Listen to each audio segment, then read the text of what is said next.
mbokk yi jërë ngeen jëf di rafetlu saa su ne ànd beeg seen télévision Leral TV Leral point net te ku nekk fa nga ne ñu la jox sa wàccuwaay gu mat sëkk rek di la jaajëfal bu baax a baax di la wax ni daleen ak jàmm seen grand entretien bi nga xam ne koy faral def saa su ne fi seen télévision di fi dalal ay jëmm ñu war a waxtaan jëm ci tolluwaayu réew mi. tey jii nag grand entretien ñu ngi dalal monsieur Abdoulaye Cissé nekk tête de liste proportionnelle suppléant coalition des serviteurs MPR. en même temps tamit nekk chargé de communication bu comité électoral bu Kaolack bokk tamit ci pôle communication ci boobile coalition bi nga xamante ni Pape Djibril Fall moom moo ko jiite monsieur Cissé ñu ngi lay nuyu bu baax a baax dalal jàmm ci Leral TV. ñoo ngi lay fay sëñ Moustapha di la ziar di am mbégte lool ci dalal bii ngeen ñu dalal ci Leral TV. di nuyu aussi téléspectateurs yëpp yi nga xam ne ñu ngi seetaan chaîne bi di Leral TV. di am mbégte lool ñëw fi tey ñu war a ànd ci waxtaan bu am solo ñu ñaan waxtaan bi am njariñ ci ñi koy déglu ak képp koo xam ne teewlu nga ko. am nañ ci mbégte lool tey.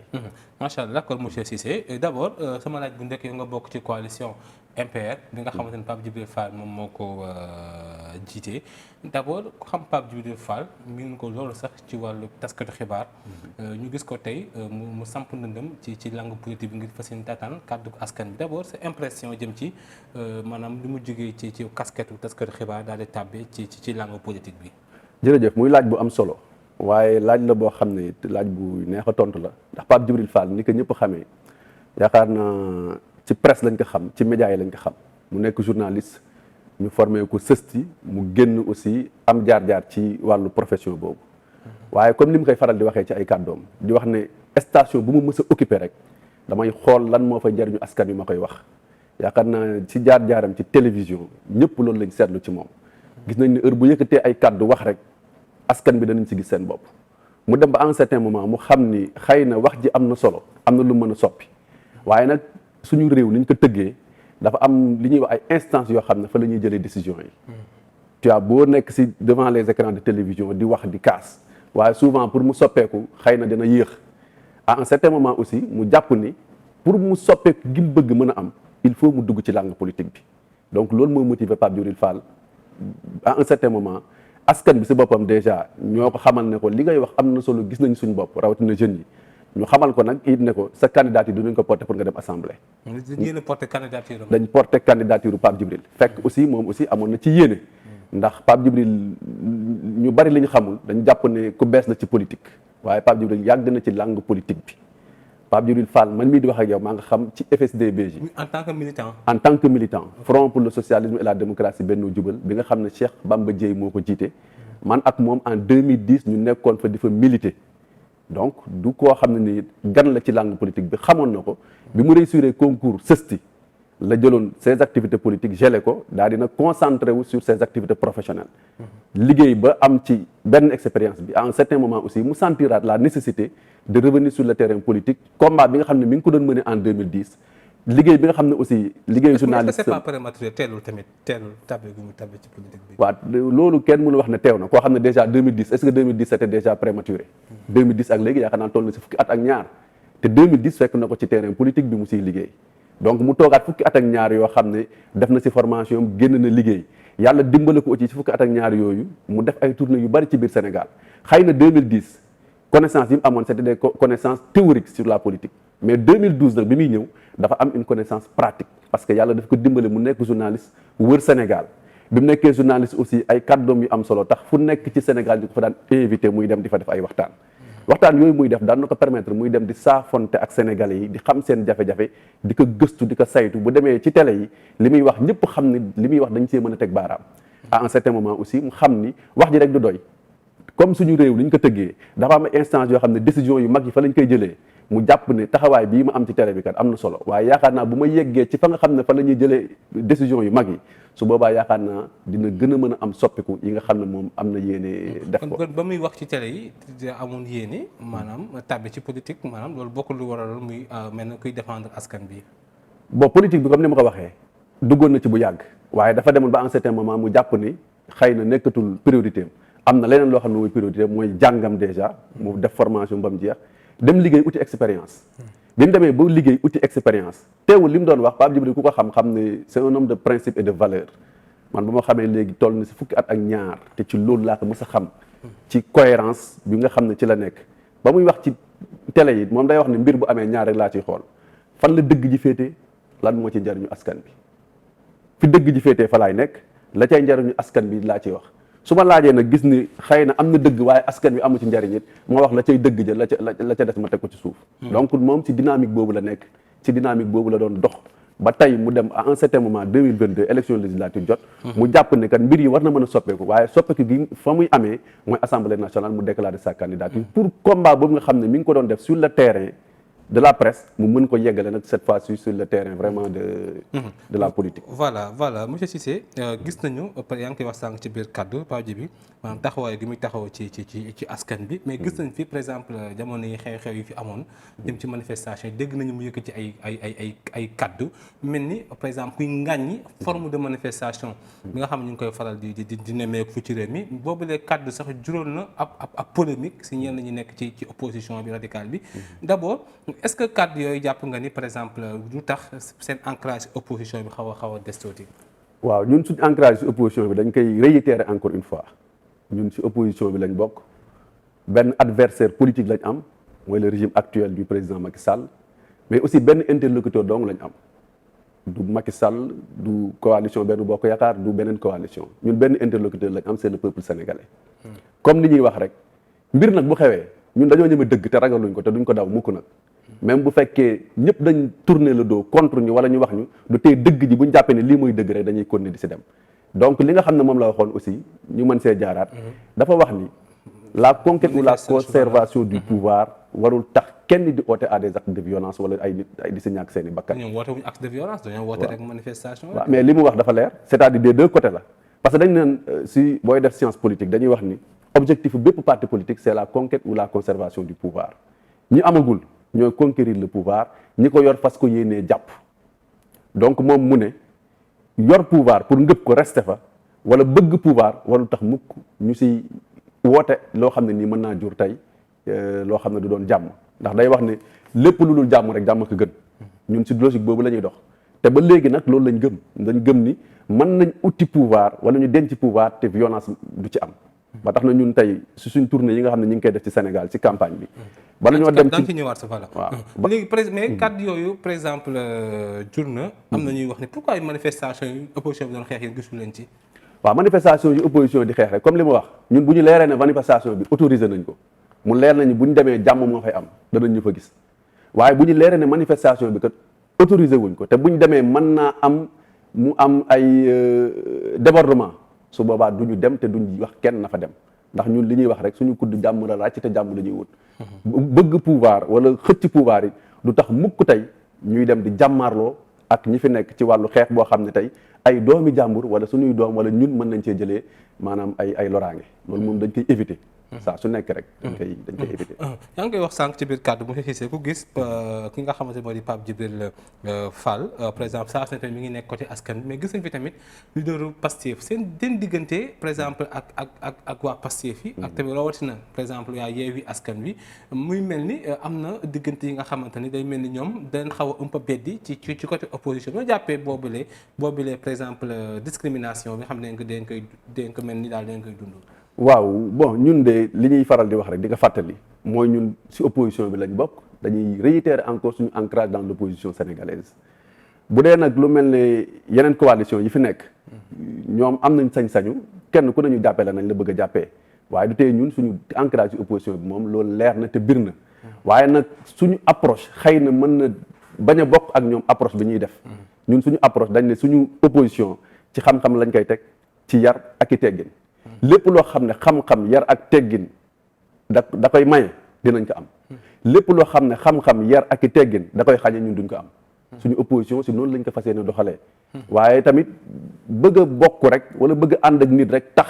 ñuy rëñee suñuy valeur moom duñ ko def ñun li ñu gëm dañ koy gëm nekk ci di ko dox quitte à ce que nit ñi fekk suñu si quitte à ce que nit ñi bañu si fekk si parce que nit bu dee da nga am idéal boo xam ne da nga ko gëm dalaa war a jaral nag lu nekk waaw ñun nekkuñ ci populisme am na ñoo xam ne li ñuy def populisme la dañ koy def juste pour avoir l'adhésion massive si nit ñi wala électorat bi ñun nekku ci loolu ñun ci dëgg lañ xamee te ci dëgg la ñuy continuer di ci dox ba luñ ci am jël nag wax dëgg yàlla. mais taw méttiwul transition bi entre presse bi ak politique bi. waaw transition bi méttiwul parce que prolongement la rek benn prolongement politique bi prolongement combat bi nga xam ne mi ngi ko doon mën ci presse bi la donc nekkul lu métti te it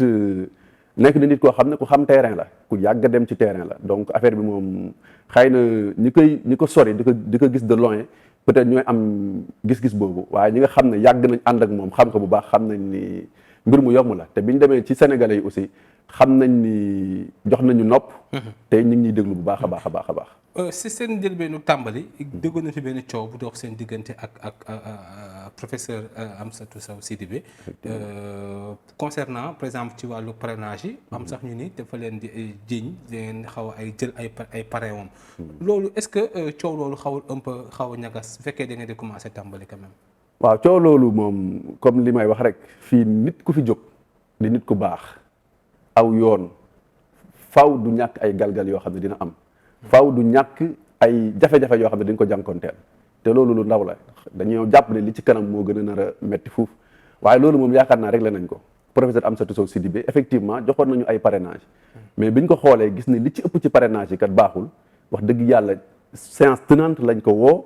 ak comité bi nga xam ne moom la yabaloon ak ñun suñ comité xamal ko ne ko parrainage yi nga indi de li ci ëpp baaxul noonu lañ ko delloowaate ay parrainage am delloo ko ay clé te comme ni ma koy faral di waxee professeur Amsatou Sow Sidibé professeur de droit la xam na yoon jàpp naa ne bu doon leer na ko ni am na benn parrainage am boo xam ne utiliser nañ ko moom xam na fan lay jaar pour am yoon. donc loolu lu fi jaaroon la te yaakaar naa ni wax dëgg yàlla. léegi lépp rek lijjanti nañ ko waaw. voilà muy mel ni tamit ki nga xam ne Pape Djibril Fall may fàttali tey jii grand entretien yi ngi dalal Abdoulaye Cissé tête de liste proportionnelle coalition des serviteurs MPR mais par rapport ak jëmm ji ki nga xam mooy seen tête de liste bi bon dañuy gis daal wàllu diine dafa mel ni da ko xaw a ñor la ñu mën a wax ndax gis nañu taxawaayam ci diine loolu est-ce que nekkul benn charme wala benn li nga xamante ni maanaam da koy jéem a kii askan bi ñu mën ko gën a am ci confiance est-ce que. waaw ñun nag suñu programme daf ci bokk suñuy valeur sociale suñuy valeur culturelle suñuy valeur religieuse ñu jéem koo deqati nag teg ko ci kaw. nit ñi di ci maanaam ñun dañu Sénégal ak Afrique de manière générale dañoo am ay références.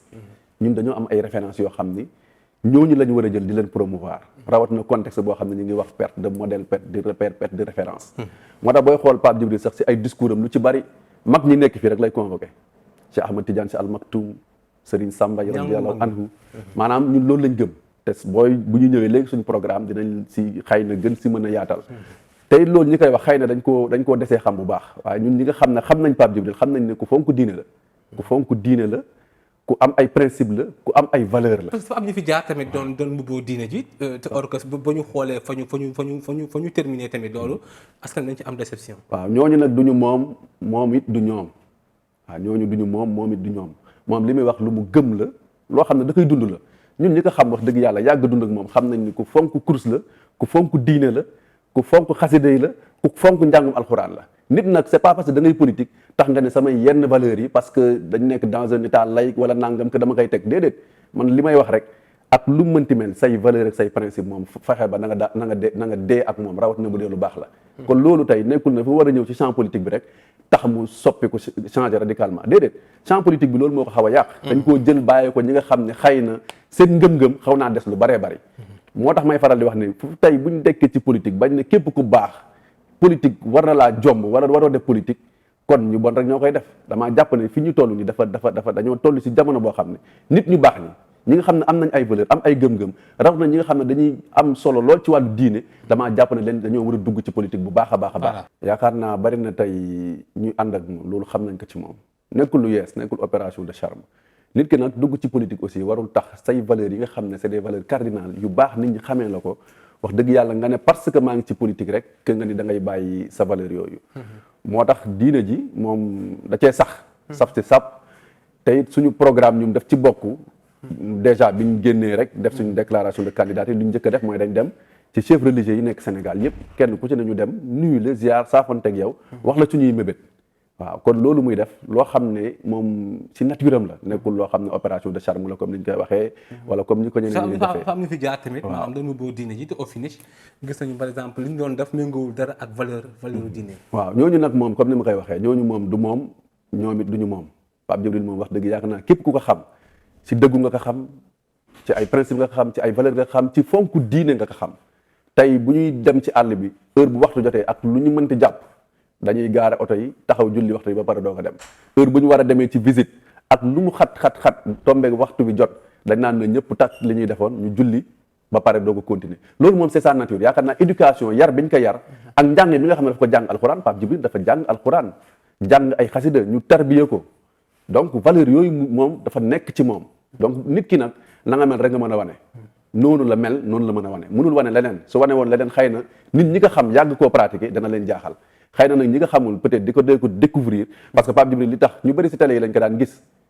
ci télé yi rek lañ ko daan gis waaye pour ñu gis ko si ay activité wala mu nekk di dox yenn mbir jafe woon na dañ koy gis ci plateau bi mu toog plateau bi nag soxla woo di fa tëye kurus waaye dans la vie quotidienne moom wax dëgg yàlla ko fonk diine la man mii di wax nag xam naa ci dara ndax maa ngi moom lu dul benn du ñaar ànd nañ Louga kër sëñ Sambay radiyallahu anhu dem ba def ay ziar yu baree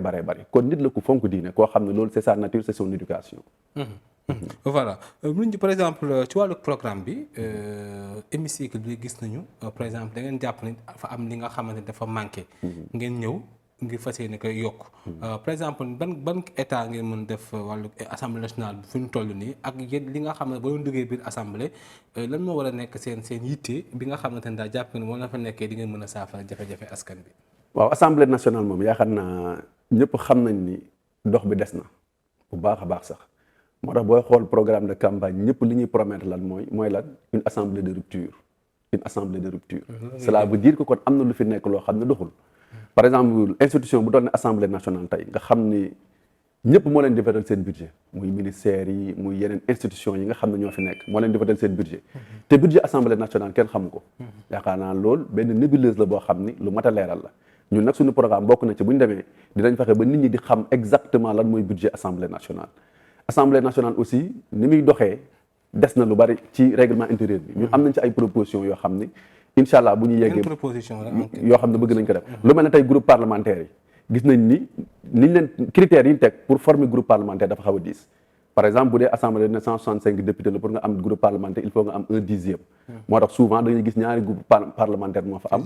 non alignés yi aussi dinañ jéem a xool nan la ñuy def ba ñoom aussi ñu mën a constituer seen groupe parlementaire des non alignés donc yooyu noonu yëpp ay proposition la yoo xam ne bu ñu demee bëgg nañ ko def nit ñi di xam lan mooy budget assemblée ñu xool li nga xamante ni aussi mooy groupe parlementaire yi nan lañ koy defee loolu nag pour mu am il faut ñu changer la loi organique bi nga xam ne moom moo régir assemblée nationale dinañ fexe aussi ba député yi nga xam ne dañ bokk ci opposition ñuy mën a def ay proposition de loi yoo xam ne dina jàll parce que booy xool da ngay dégg toujours ñuy wax une majorité mécanique lépp loo xam ne député opposition bi ñoo ko porté ak lu mu baax ak lu mu rafet su demee rek député yi nga xam ne ñoo nekk majorité dañ koy rejeté li ci jëm rek mooy proposition de loi bi nga xam ne defoon nañ ko ci wàllum góor jigéen sénégalais yu bari d'accord nañ ci xalif généraux yëpp kilifa diine yëpp muy kilifa diiney l'islam muy kilifa diiney jàng bi ñoom ñëpp signé ay lettres waaw criminalisation homosexualité mais bañ demee assemblée groupe parlementaire président groupe parlementaire moo njëkk a génn ne bu dikkee danañ ko xotti te noonu mu ko waxee noonu lañ dem y a une majorité mécanique boo xam ne moo fa ne léegi nag bëgg nañ def ay proposition yoo xam ne opposition bi dañ leen a may benn quota boo xam ne en terme de vote buñ fa yeggatee seen proposition de loi di mën a jàll ndax opposition bi aussi dañuy xalaat ay loi yu baax mais booy xool lu tolloog juróomi at législature bii nga xam ne moo génn benn proposition de loi rek lañ def boo xam ne jàll na c'est juróomi at xam nga loolu doy waar la parce que opposition bi lépp luñ porté muy loi ak lu mu rafet ak lu mu baax da ngay gis bu demee ñee comme ñoom majorité mécanique lañ yor dañ koy contre lépp loo xam ne aussi dafa jógee ci état ñoom duñ ko saytu dañ naan comme pouvoir bee ko indi rek régime bee ko indi rek de manière mécanique encore dañ koy voté. ba si par exemple wàllu góor jigéen de mel ni seen charte bi nga xamante ne ànd sàmm jikko yi. exactement charte boobu signé nañ ko sans réserve parce que ñun dañ ci bokk ànd sàmm jikko yi combat boobu ñun dañ ci nekk am nañ su ñun ñoo xam ni ci ànd sàmm jikko yi mën naa ni bokk nañ ci liggéey bu bari boo xam ne ànd sàmm jikko yi ñu ngi koy def dañ ci jëloon part donc du tey la ñuy ñëw bëgg assemblée tax ñu war leen tourner le dos parce que liggéey boobu ñuy def ak combat boobu ñuy def ñun dañ ko gëm moo tax biñ ñu ko soumettre dañ ko signer sans réserve li nga xam ne moom la ànd sàmm jikko yi proposé assemblée nag bëgg nañ fa jëlee député boo xam day toog ne man député Macky Sall la wala député Pape Djibril Fall la Pape Djibril Fall ñi muy àndal dem assemblée ay député Sénégal la ñuy doon bu ñu demee kenn ku ne sénégalais yi ngay représenté des députés du peuple au vrai sens du terme ñu bañ a nekk rek député coalition wala député parti ndax fii ngay dégg koo xam ne la man député Macky Sall la lépp lu jógee du ma ko sax xool saytu ma xoolu ma baax na xoolu ma baaxut bu dikkee rek damay voté comme état ko indi rek man damay voté. kon anam bi ngeen am yéen a soppi anam bi nga xamante ne ñoom nañuy tànn. exactement suñuy proposition daf si bokk ñu changer mode d'élection bi parce que gisoo booy xool gars yi ñoom ñëpp liste nationale la ñuy buuxante ji ponkal yi nga fiy gis yëpp bu ñu nee liste nationale li xew Yewwi Askan Wi rek da cee doy gis nga seen liste nationale bi mu génnee ay kàngam yu mag yoo xam ne dañoo budde ay kàngam yu mag yëkkati ay kaddu yu ñagas teg ko ci deru coalition bi parce que déjà ñun li ñu bëgg a changer mooy au lieu ñuy falati député liste nationale nañ ko supprimer ñu dindi définitivement liste nationale képp ku bëgg a nekkati député nga dem ci sa base ñoom ñu fal la comme niñ koy defee au niveau des élections locales élections municipales képp ku bëgg a nekk maire da ngay dem waa gox ba ñoo lay saytu xool nga doy leen ñu fal la boo leen doy duñ la fal waaye tey da ngay gis ñoo xam ni coalition yi wala ñooy dem proposer ay nit rek bu ko defee buñ jàllee ñu jàll alors que ñooñu xëy na bu doon ñoom rek ñoo dem tàllal seen loxo askan wi duñ leen fal donc loolu it bëgg nañ fexe mu soppeeku effectivement mooy liste nationale bi ngeen bëgg éliminer daal. exactement. voilà mu mel ne tamit par exemple gis nañu li nga xamante ni moo di seen programme boo ko xam jamono ji jamono nawet la ñu ne gis nañu dëkk bi par exemple phénomène inondation yi mi ngi gën a bëri ñu waxoon par exemple am na juróom 700 milliards yoo xam ne plus de 700 milliards yu ñu def ci wàllu ko mbënd mi ñu tuddee ko plan décennal bi nga xam ne nguuru Sénégal da ko établir yéen seen politique ci li nga xamante ni moo jëm ci wàllu ko mbënd bu ñu nemmeeku ci réew mi rawatina jamonoy nawet. waaw xam nga mbënd mi ak jamonoy nawet loolu lu si bëri état moo ko yor état mooy doxal mais nag du tey assemblée am na ci taxawaay boo xam ne war na ko ci def planification parce que chantier yi bari na nit ñi ngi wax ni kii bari na yi nga xam ne ñi ngi koy def ci dëkk bi ay chantier yu bari waaye souvent du am planification gars yi dañuy xëy rek jàpp ne fii war nañ fay def tali xëy rek dem jox ko entreprise mu commencé tabax alors que dafa war a am une planification en amont te planification boobu mooy permettre tey bala ngaa def tali nga xalaat canalisation nga xool bu tawee tey ndox moomu fan la mën a jaar su boobaa problème inondation mën na bañ a am mais souvent ñun dañuy ñëw rek commencer construire sans pour autant ñu anticiper ci li nga xam ne ñu ngi koy def lan la mën a jur ëllëg ñun nag bu fekkee dem nañ ba kilo dinañ leen di wax ne leen heure bu ñuy defati benn projet surtout les projets routiers ñuy fexe ba muy am canalisation boo xam ne dina ko accompagner sinon day fatt ay bouchon fi ndox mi waroon a jaar yëpp tabax nga ko mais ndox mi bu dikkee fi muy dem bu fekkonte ne nag bi ngay def amoon nga gis-gis bu sori amoon nga vision yaakaar naa boo nee fii danaa fi def tali waaye ndox daan na fi jaar war nga xalaat ne fii kon war na am canalisation su ko defee boo defee loolu xëy na jafe-jafe yii ñu am ci wàllu mbënd mi dina mën a wàññeeku waaye souvent ñun dañuy tabax ba pare doo ko xalaat ne ñun kat fii ndekete waroon nañ fay def nang léeg-léeg sa nga gis ñu tabax ba pare di tojaat di yeggale yooyu loolu nag yaakaar naa en amont bu ñuy def projet yi war nañ ci mën a xalaat ngeen jéem a fexe tamit par exemple une commission d'enquête juste par rapport ak gestion. justement loolu c'est un impératif. li nga xam ne tudd nañ ko ci ay milliards ne def nañ ko ci inondation boobu ba léegi te at mu jot ñu jànkoonteeg même jafe-jafe yi yaakaar naa li nga xam ne mooy njëkk moo ñu def ab saytu taxaw seetlu def un état des lieux par rapport à ça ñu def ko saytu bu yaatu xool milliards yooyu ñuy wax yépp ne dugg na ci ndax dugg na ci wala dugg ci. parce que loolu moom yaakaar naa demande sociale la dinañ ci def ab taxaw saytu boo xam ne dinañ xool ndax li ñuy déclarer ak alal jooju fan lañ ko dugal bu fekkee dugg na fa mu war a dugg xëy na ñu defaat replanification jël nag yenn aspects yi nga xam ne xëy na mënta ñàkk ñu jëm ko ci boole waaye bu dee gis nañ ni def nañ saytu boobu gis ni kat gars yi la ñuy wax xëy na le quart lañ fa dugal wala le tiers su ko defee ñu situer les responsabilités loolu moom yaakaar naa c'est un impératif boo xam ne situer les responsabilités mooy xool ñi nga xam ne ñoom lañ dénkoon liggéey boobu kenn ku ci ne lan moo say sa wàll lan nga ca def ak lan nga ca deful bu dee def nga ca wala defoo ca su boobaa ñu situer les responsabilités bu aajoo ay daan ñu teg la ay daan yaakaar naa réew moom noonu lay doxee il faut mu am yoo xamante ni dinañ ko saytu bu aajoo ne gis nañ ni kii kat dafa def ay njuumte yoo xamante ni bi mu koy def moo ko tey su ko defee wax dëgg yàlla ay daan moo ci war a teg ñu teg ko daan yi nga xam ne moo ci war a am voilà lu toll si fukki fan ak juróom yéen a ngi ci campagne bi lu ñu mën a wax mooy week-end prochain incha allahu rabbi la élection législative yi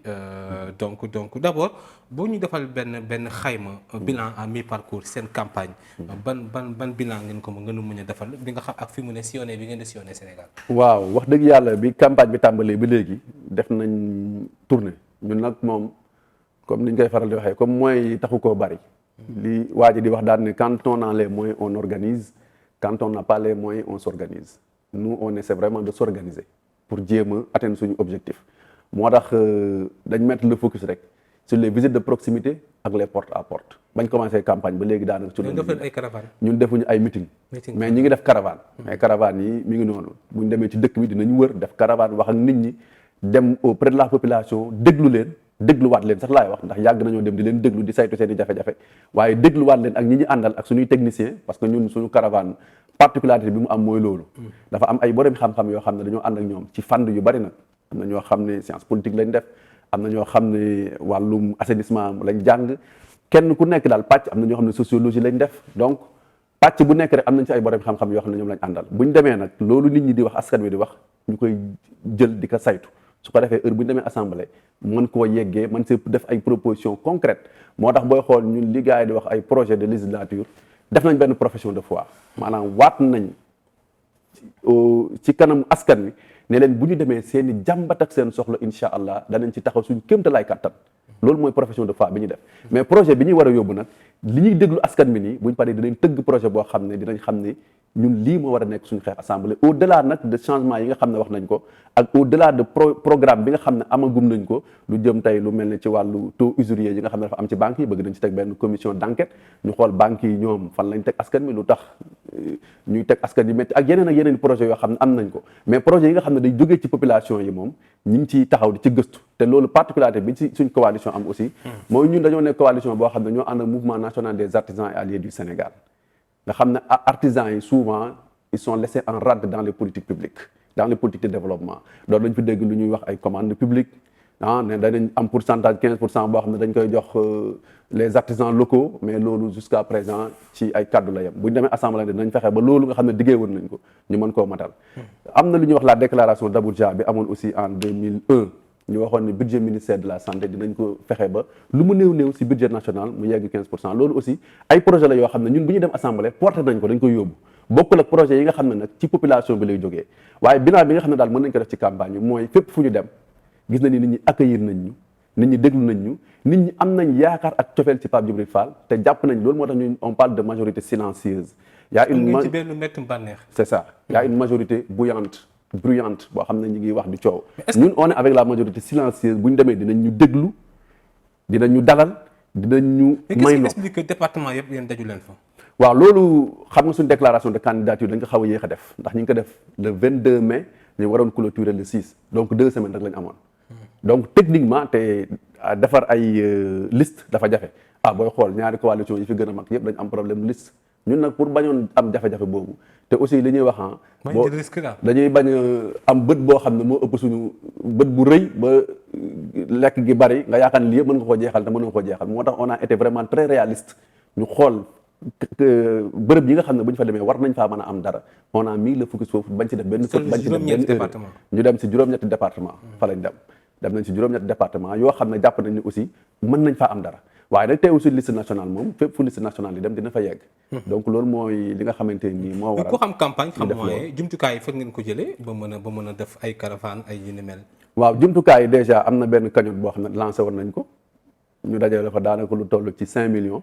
te ñun bu ñuy wax moyens yi ñu am mooy moyens yi ëpp solo mooy les moyens humains les ressources humaines ñun loolu lañ am ak volonté engagement détermination ñun loolu mooy suñuy moyen ñun pour ñun moyen du ay moyens financiers rek dajale xaalis di wër di def tentamar ñun nekkuñ ci loolu ñun li ñuy def mooy ñii dajal xam nañ leen identifier nañ leen buñ demee dinañ waxtaan ak ñoom discours boo xam ne dinañ ko mën a dégg te jàpp nañ ne majorité silencieuse boobu le 31 juillet incha allah dinañ la majorité silencieuse va parler te boobu moytul yooxu dina jëpp fuñ ko fogeewul ñun loolu dañ ci am ngëm-ngëm bu fort. kenn nekkul seen ginnaaw kenn nekkul suñ ginnaaw kenn financé wu li ñuy def yëpp dañ koy cotiser suñ bopp ñun dañuy dem léegi la sa basi àll bi ñu panne carburant léegi rek bi may ñëw laata may ñëw si émission bi ñu ngi may woo ne ma Kaolack suñ ñaari oto nga taxaw parce que amuñu carburant su ko defee ñun ñëpp ay liggéeykat lañ yàlla ñuy dimbale di ñu suturaal ñu cotiser kii génnee 10 000 kii génnee 30 000 kii génnee 40 000 ñu defal plein de carburant continuer moo tax ñun defuñu ay méga takkale rek ñun dañuy takkale moo tax defuñu ay méga loolu politique la politique takkale kam c'est de la politique waaw parce que ñun loolu la ñuy def loolu la ñuy jaay sénégalais yi politique bi fi amoon la ñu war a soppi politique boo xam ne tey da ngay signé benn contrat ak les sénégalais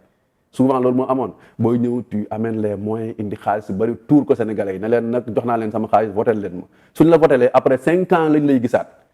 ñun sénégalais yi bu ñu votelee au quotidien chaque jour dinañu gis Kaolack déjà ñañ fa investir ñëpp ay Kaolack waa lañ c'est des artisans cadre dañ investir Kaolack tête de liste bi artisan la suppléant am artisan la ki topp ci moom artisan la ki toppaat si suppléant am aussi artisan la ñoo xam ne biir Kaolack lañ ne yor fa seen corps de métier di fa liggéey donc ñooñu Kaolack waay heure bu ñu xëyee dinañ leen gis nekkul ay député yoo xam ne dañoo nekk député Kaolack yoo xam ne Dakar lañ dëkk ñoom biir Kaolack lañ ne yor fa seen i entreprise association bi jiite coiffeuse Kaolack yi kooku mi ngi ci maire Seynabou Touré bi nga xam ne tamit opératrice économique bu mag la Kaolack Chérif Boun Omar Dione nga xam ne moom aussi technicien la en froid et climatisation ki ñuy wax docteur Bois nga xam ne wàllum bant suñu borom da cee may mu xarañ ci bañ koy woowee docteur maanaam bant amatul benn mythe ci moom ku maîtriser bant la bañ koy woowee docteur Bois koo xam ne dafa am titre de doctorat ci bant ñun ñooñu lañ investir Kaolack muy ay artisan ñooñu ñëpp nag ku si ne yor sa entreprise tey bu ñu waree def ay activité kenn ku ne da ngay làmb la nga am indi ñun ci noonu la ñuy liggéeyee te buñ demee ba assemblée yi noonu lañ fas yéenee liggéeyee duñ dem assemblée rek fal nañ ñu toog dootuñu gisati à chaque fois dañuy nekk sur le terrain parce que nous sommes des hommes de terrain ñi ngi ko àndal aussi c'est des hommes de terrain. Par rapport ak MPR. Par exemple MPR les serviteurs MPR d'abord. législative moo leen tax a jóg wala da ngeen am yéene gën ko yaatal si yeneen échéances yi wala quand même. waaw ñun nag dañuy faral di wax ni fépp fu ñu toll rek dañuy def focus ci li gën a jege. waaw ñun pour le Amidou Thiaw xam nañ ko baax sax. waaw ci biir coalition waaw Amidou Thiaw mi ngi ci biir coalition bi ak yeneen waa MNAS ñu ngi si mouvement national des artisans alliés du Sénégal ñoom Khadim Silla ànd taxawu liggéeykat yi ñu ngi ci Diourbel d'abord dëkk ci dëkk bi defar dëkk bi Corinne Bandiaky mi nga xam ne nekkoon candidat ci élection municipale yi passé fële ci Grand Yoff ak yeneen i mouvement yu am solo yoo xam ne xëy na duñ leen mën a tudd ñoom ñëpp waaye coalition bu mag lañ am pour le moment nag focus bi lenn rek la mooy élection législative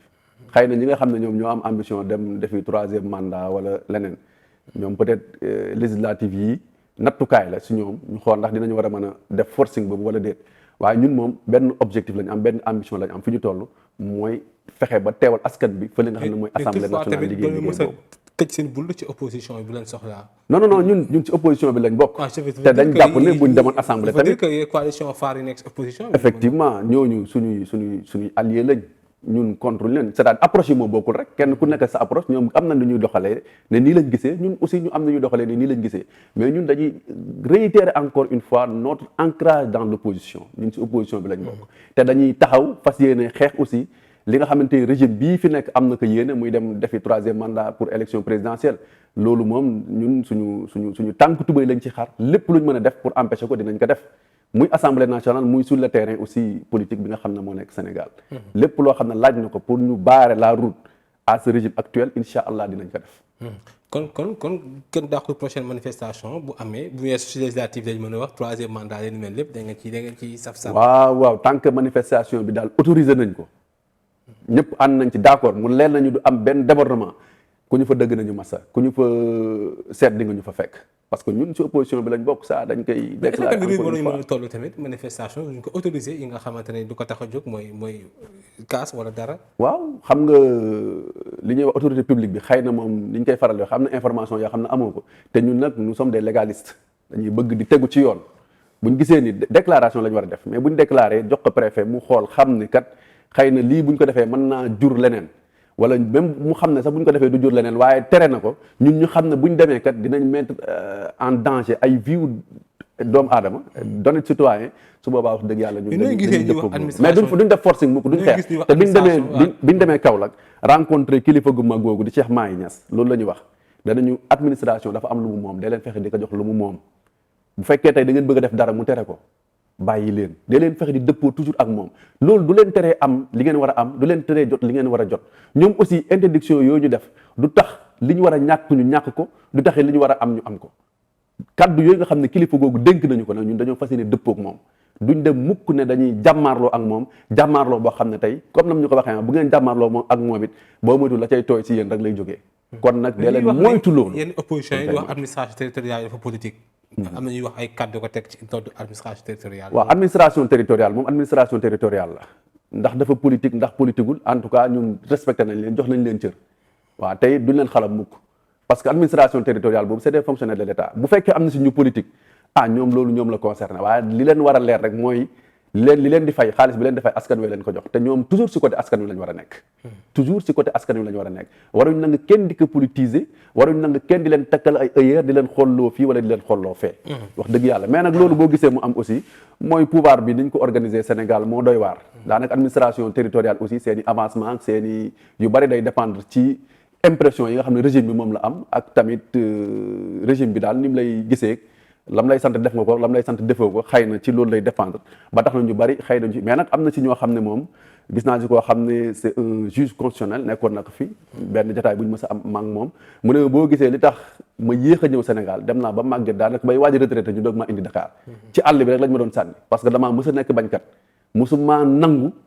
instruction yi nga xam ne dañ ma koy jox kon kooku day firndeel ne am na instruction yoo xam ne léeg-léeg dina jógee ci kaw dem ci ñoom mu ne ma loolu laa mës a bañ moo tax dem naa ba màgget bay jéggi retraite ñu doog mu indi Dakar di ma yóbbu conseil constitutionnel ndax man bañkat laa kon te loolu it du lu yees juge Amidou Dème bi muy démissionné dana je démissionne d'une justice qui a démissionné kon day wane ni justice boobu ko am na si ñoo xam ne ñi ngi wax la une justice couchée am na Kéba Mbaye magistrature bi nu ko exactement Kéba Mbaye leçon inaugurale bi mu defoon 2005 fële di université Cheikh Anta Diop mi ngi koy doon wax di wax ne ñun kat gis nañ ci presse bi ne am na si magistrat bi ñoo xam ne d'accord na ne ñoom dañ leen di corrompre mu ne xaw ma ndax ministre de la justice mi ngi ci salle bi wala déet waaye loolu luñ mat a leeral la kon mbir la moo xam ne lu yàgg la lu fi yàgg am la te it mënuñ koo weddi mënuñ koo dëggal parce que xëy na amuñ si des éléments de preuve tangibles mais nag ay des voix autorisées ku mel ne juge Amidou Dème ku mel ne le juge Kéba Mbaye toog nañ fi wax ko te kenn weddiwu leen voilà xam naa sax ñu ngi si njeexitalu émission bi waaye sama laaj bu mujj mooy nan ngeen gisee par exemple violence électorale bu ñu nemmeeku ci campagne bi dégg nañ fi ay leader politique yu ni diw di ñëw sama gox wala sangam diw personne non grata la fa diw fiefa diw la ba mu jur ay jàppante yooyu yéen ban conception nga ci am yéen di les serviteurs les MPR waaw ñun coalition les serviteurs MPR moom képp ku ñu xam ni sa jàmm rek la ñuy woote Pape da koy faral di wax ne le Sénégal est une promesse de paix et de stabilité sociale te loolu yemul ci discours loolu lañ gëm wax naa la sàng ne la ñun même suñ tournée yi ñuy def bu ñu waree dem ci benn bërëb dañuy yónnee benn mission mu dem defi prospection xool ndax buñ fa demee duñ fa dajeek ñoo xam ne mën nañoo jàmmaarloo ak ñoom bu ñu leeree ne buñ fa demee mën nañ faa dajeek ñoo xam ne buñ demee dinañ jàppante ak ñoom ñun dañuy bàyyi wala ñu tourner dañuy éviter toujours violence toujours dañuy daw li nga xam ne mooy violence événement yii fi jàll yëpp firndeel na ko kàddu yi nga xam ne Pape Djibril ni nga ko yëkkati chaque jour da koy faral di fàttali ne Sénégal c'est une promesse de paix et de stabilité sociale te loolu ñun politique yi dañ am devoir ñu préserver ko dañ am devoir préserver jàmm jooju nga xam ne moom lañ xamee Sénégal kon bu ñu gisee ni champ politique bi ñi ngi dégg ne am na ay violence yoo xam ne mi ngi commencé am wala am na ñoo xam ne dañoo jàpp ne fii seen fief la Sénégal moom wax dëgg yàlla kenn moomu ko boo xasee ba am nationalité sénégalaise rek si nga am droit nag fépp foo xamante ni bëgg nga faa dem nga dem fa kon amul benn politicien bu taxaw tey nga ne fii sama fief la diw amul droit ñëw fi wala diw am na droit ñëw fi wala diw dañ koo déclaré persona non grata yow yaay kan bay déclaré ni diw waru fee teg tànkam si campagne électorale lañ nekk bépp koo xam ne ni yaa ngi ci coalition wala nga nekk ci liste wala nga nekk candidat da ngaa am droit wu fépp ci territoire national ba nga dem fa mener sa campagne te coow di jib jàmmaarloo du ci am ñun ci loolu la ñuy dox ci loolu la ñuy woote te aussi ci loolu lañ nekk moo tax fépp fu ñu ko gis aussi dañ koy dénoncer bi nag lu mu ñu mën a jural it ñun pare nañ pour assumer ko bu ko opposition defee danañ ko wax bu ko pouvoir defee dinañ ko wax waaye ñun moom kenn incha allahu rabbi du ñu dégg ci ay actes yoo xam ne ay actes de violence la wala ay actes de vandalisme la wala yu demee noonu. mais Pape Djibril Fall nekk mu nekk télévision Futurs Médias amul lu mu ko mën a gàllankooral. waaw Pape Djibril xam nañ ne télévision Youssou Ndour ak tamit proche yu mu proche ci régime bi loolu est-ce que du amul lu ko mën a gàllankooral ci carrière am. waaw Pape Djibril nag yàlla dafa def bi muy signé ji Futurs Médias bokk naa si ñim si njëkk a waxal. mu ne ma bi ma demee di négocier gars yi li ma leen wax da cee bokk lenn man su ma demee ci télé bi damay am sama liberté d'esprit et de ton ni ngeen ma gisee ma ko doon defee ci beneen bërëb ba mu doy leen ngeen jël ma su ma demee aussi même ligne de conduite boobu laay am moom si laay dox donc te bi mu demee tamit émission yi mu fa nekkoon yëpp yaakaar naa ñu bëri dañ ko doon wax sax ne si opposition bi la bokk da nga daan dégg ñu naan kii de booy nangam la kii de booy parce que la mu doon wax nit ñi ñu doon gis seen bopp la mu war a dénoncer da koy dénoncer li mu war a gis ne lu baax la it day wax ne lii lu baax la posture boobu la mës a am te yaakaar naa posture boobu aussi moo ko may tey amaana envergure bi mu am amaana bëgg gii nga sénégalais yi bëgg yëg-yëg bii sénégalais yi am ci moom ak discours bi nga xam ne da koy tenir donc di wax ne télévision Futurs Médias mais télévision privée la dañ am droit ñoom aussi am seen ligne éditoriale mais nag Pape képp ko xam moom it xam na ni il a toujours été constant ci li nga xam ne moom lay wax il a toujours été du côté du peuple foofu ci télé bi lépp loo xam ni ma ko waxee nee na mbir bu xewee benn laaj la laa si posé fan la dëgg ji féetee lan moo ci njariñu askan bi te yaakaar naa ci loolu la mës a dox fu dëgg ji féetee dina ne dëgg fii la féetee fépp fu njariñu askan bi nekk dana ko taxaw xeex ko ba askan bi mën a jariñoo la nga xam ne moo ci njariñam kon nekk télévision Futurs Médias wala nekk ci beneen média du tax ligne de conduite bi nga xam ne moom la amoon ci yeneen télévision yëpp ñu xamee ko fa ba jël ko indi ko foofu ligne de conduite boobu la mës di doxal ba mu fa jógee nii it ci la nekkoon. léegi donc ñaan moom la ñuy ñaan yàlla bu nekkee député. par carrière journaliste am da koy mettre en stand-by. waaw loolu yaakaar naa tontu na ci bu yàggul rek ne moom politique fasu ko yéene def métier. Sénégal nag am na ñoo xam ne li yàq politique sax mooy dafa am des politiciens de métier ñoo xam ne tey liggéey ba ñoroon sax dañ ko bàyyi dem defi politique. moom nag journaliste la nit la koo xam ne consultant la te loolu aussi je parle en connaissance de cause parce que am na ay projet de consultance yoo xam ne man ak moom liggéey nañ ci man en tant que sociologue en tant que psychologue moom en tant que journaliste communicant am na projet yoo xam ne marché yoo xam ne gagné nañ ko liggéey ci man ak moom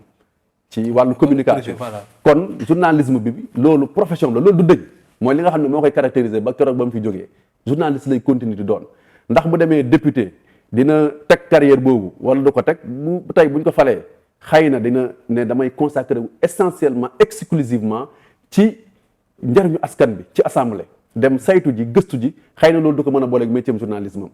bu fekkee jàpp na ni du ko mën a boole day jël carrière journalisme mu teg ko heure bu fekkee tey dem nañ aussi ñu gis ne sénégalais yi plébiscité wuñ ko su ko defee it moom mooy xool ndax day delluwaat ci métier journalisme am nekkoon wala ndax day dem si liggéey bi nga xam ne mi ngi ko doon def si wàllu consultance ak yi ni mel. monsieur Abdoulaye Cissé fi mu ne sax xam naa ne waxtu bi sax xoj nañu sax ñu ngi lay jaajëfal bu baax a baax ci doon bi nga doon suñu gan si seen grand entretien rek sa kàddu gu mujj ci li nga xamante ni moom moo di ci entretien bi. waaw kàddu gu mujj gi mooy dañ leen di sant déjà di leen gërëm ci dalal bii ngeen ñu dalal di sant encore une fois di gërëm sénégalais yi nga xam ne yëpp aussi ci jamonoy parrainage bi jox nañu seen i parrainage ba tax ñu matal ko. di leen woowaat encore une fois ci suñu coalition bi muy les serviteurs MPR Papa Djibril Fall di seen doom jiite ko di nit koo xam ne nit ku am ay valeur la nit ku am ay principe la nit ku am ngëm-ngëm la nit ku am yéene la ci Sénégal yàlla xam na ko nit ku am yéene la ci Sénégal ndax jàpp naa ni li gënoon a yomb ci moom mooy nekkoon ci métier journalisme mbee di fayeeku salaire am bu wàccee dem tëdd këram yaakaar naa loolu moo gën a yomb politique moom képp koo xam ne nii franchir nga la pas nga dugg ci di nga xam ne yaa ngi ci lu jafe ku la war a wax dina la wax ku la war a wax dina la wax say mbir danañ ko lëñbët gëstu ko dinañ la sosal lu nekk danañ la ko defal donc moo tax engagement boobu mu am xam na ni lu metti la lu jafe la te dara taxul nag lu dul jéem a faj wax dëgg yàlla bëgg-bëgg askan wi jéem a taxawal askan wi jéem a xeexal askan wi ba Sénégal ëllëg mu bokk ci réew yi nga xamante nii xëy na bu ñu leen di tudd ci wàllu développement dinañ ci bokk parce que ñi ngi wax émergence waaye yaakaar naa ni émergence bi moom ba léegi des na te ñi ko gën a tardeel nag bokk na ci way politique yi nga xam ne souvent dañuy wax loo xam ne duñ ko def ñun bokkuñ ci loolu lépp luñ la wax dinañ ko def même ci campagne électorale bi fépp foo xam ne dem nañ fa digge fa lu mu ndaw ne dinañ fa def nangam dañuy fexe ba def tout pour ñu matal ko dañ leen di wax ne leen ñun bokkuñ ci politiciens yi nga xam ne dañuy ñëw di leen dig loo xam ne duñ ko def lépp loo xamante ni dig nañ leen ko dinañ ko def lépp loo xam ne mënuñu ko wala naruñu ko di leen ko dig ñun ci logique boobu ci dynamique boobu la ñuy def ndax suñu politique suñu programme daf ci bokk ñu restaurer waat les valeurs cardinales yi nga xam ne moo caractériser les sociétés africaines la société sénégalaise en particulier ñu yooyu nag duñ ko jëlee fenn loolu suñu diine suñu aada suñu cosaan teg ko nag ci xam-xam ci yar ak i teggin loolu mooy suñu slogan te ci loolu la ñuy dox parce que yéen ànd ak sénégalais yëpp incha allah. Abdoulaye Cissé ñu ngi lay jaajëfal bu baax a baax. jërëjëf mbokk yi li ma nekkoon seen grand entretien. ci Leral TV Leral.net tey jii rek ñu doon dalal. ki nga xamante ne moo di Abdoulaye Cissé nekk tête de liste proportionnelle suppléant de la coalition les serviteurs MPR en même temps tamit nekk chargé de communication comité électoral bu Kaolack bokk tamit ci pôle communication. boobu la coalition di MPR les serviteurs MPR di leen jaajëfal bu baax a baax. tamit di ñaan li nga xamante ne mooy li ngeen ci séntu yëpp yàlla defal leen ci ndaxte kii di Pape Djibril Fall tamit day suñu wóllëre tamit ñu mën ko seere am fu ñu jaar loolu sax mu nekk jëmm ji nga xamante ni man personnellement jëmm ju bu jege la loolu ci man sax di ko ñaanal lu muy sóobu ci carrière bi suñu borom defal ko ci ndam di jaajëfal lu baax a baax Mouhamed Sané Cheikh Tidiane Sène ci technique bi ba lépp mën a yem leen jox di daje incha allahu rabbi seen beneen numéro grand entretien ci Leral TV Leral point net jërë ngeen jëf.